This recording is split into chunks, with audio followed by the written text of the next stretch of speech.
Hala, lobat na ako. Jay, pasuyo ng charger ko. Yung pinto baka makatakbo mga aso. Kukulit pa naman yung mga yan.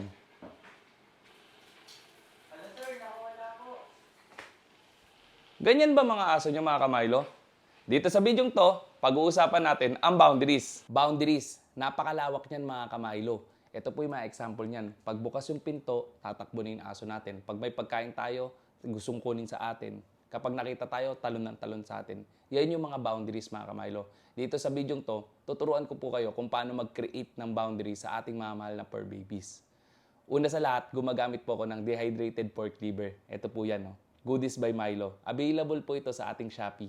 Ilalagay ko na lang yung link sa ibaba. Meron din po tayo ditong Milo and Friends Clicker. Malaking bagay to o brilliant tool to para malaman ng aso na tama yung ginawa nila. Click means treat. So, umpisa na po natin. Una sa lahat, binibigyan ko muna ng mga treats yung mga aso ko. Yes, Ovaltine. Yan, very good. Ang sarap kaya mag-train ng aso. Lalo na pag nakita natin nag-i-improve sila. So, ganito yan, oh. Sarado yung pinto. Pasok tayo. Ang ginagawa ko dyan, guys, ganito rin. Sinasamahan ko ng body language. Pwede kang gumamit ng paa, pero hindi mo kailangan silang sipain. Back. Back. Instinctively, syempre, pag naglagay ka ng paa dyan, lalayo yung aso natin. Yan. Pwede rin naman kamay, pero usually paa ginagamit ko pag nagpapatras ako ng aso. Yan. Nakita nyo?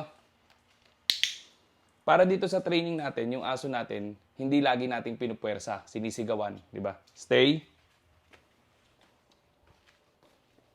Sa mga kamaylo, yung mga aso ko rin kasi, alam na nila yung salitang stay. Pag stay, talagang kailangan hindi sila gagalaw. Come. Malapit sila sa akin. Dahil alam nila, meron akong treats. Very good. Tapos, get inside. Get inside! Sama yung paa. Get inside. Tignan nyo, guys.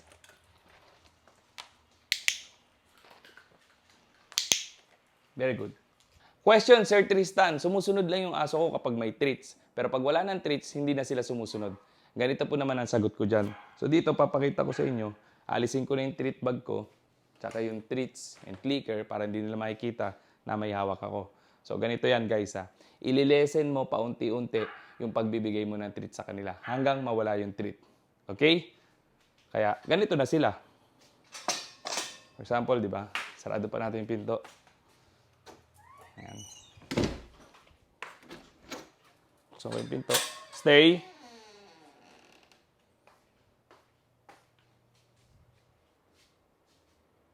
Come. Yes, very good. Ngayon, ang reward ko sa kanila, affection and verbal praise. Nido. Come. Come, Nido. Get inside. Get inside. Get inside. Ovaltine, come. Get inside. Come. George. Dito pala si George. Very good. Tamad talaga to si George. Stay. Ay, mga kamaylo, di ba? Ang cute, no? Lahat ng dogs ko trained ng ganyan. At mga kamaylo, ito pa yung iba't ibang videos natin. Dapat po, mga kamaylo, ganito po behavior ng mga aso natin. Back up. Back. Stay. Walang lalabas ng pinto kahit nandito ako sa loob at naiwanan kong bukas yung gate.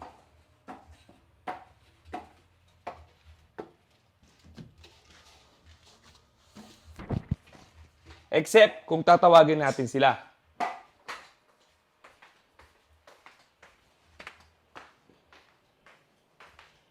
Come guys, come. Come. Sit pretty. Sit pretty. Sit pretty. Stay. Get inside. Go. Get inside. Get inside. Get inside. Stay. Level up training naman tayo mga kamaylo. Kung sino lang po yung tatawagin, yun lang po yung lalabas. Isa-isa. Milo. Sit. Nido. Sit. Ovaltine. Come, Ovaltine. Come. Sit. Very good, guys. Hanggang makasanayan ng mga aso natin na kahit bukas ang pintuan, hindi sila lalabas. Hindi ka magbibigay ng commands. Katulad nito.